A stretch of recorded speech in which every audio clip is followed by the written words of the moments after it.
લીંબુના અથાણું કરવાનું છે. તો પહેલા હાલ ભરી લઉં લીંબુના અથાણું.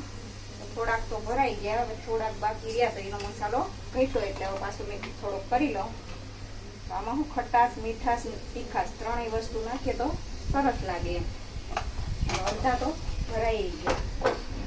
હવે આ નાખી દઉં દળેલી ખાંડ. આખી ખાંડ નાખીએ ને તો પાછી ખાંડ ન ગળી તો એટલે દળેલી નાખી દઈએ. નાખી દઈએ હળદર.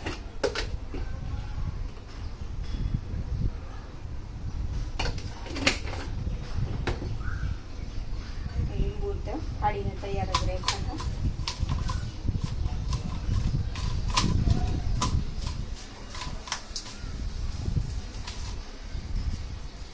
થોડાક તાજા તાજા આવ્યા હતા તો હાલો ભરી લઈએ તો સરસ લાગે, ખાવામાં મજા આવશે. જાડા તો થઈ ગયા હતા પેલા, આ મસાલો થોડો ભેટો હતો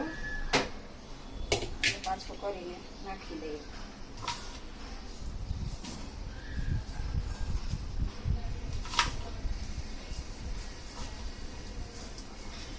બાય નથી નહીં તો કાલ વાત થતી હતી કે બા ભરાવી દે કે મને, તો હવે પછી આ મને થોડુંક આવડતું હતું એ પ્રમાણે મસાલો કરીને ભરી લીધા. હવે આમાં બહુ તો કંઈ બીજું તો હોય નહીં.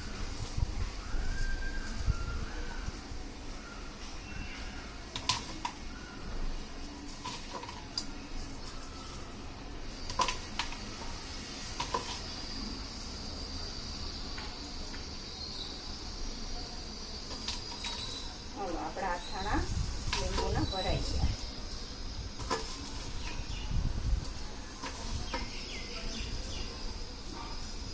હાલો આપણા અથાણા કમ્પ્લીટ થઈ ગયા. હવે એક બરણીમાં ભરી લઈએ.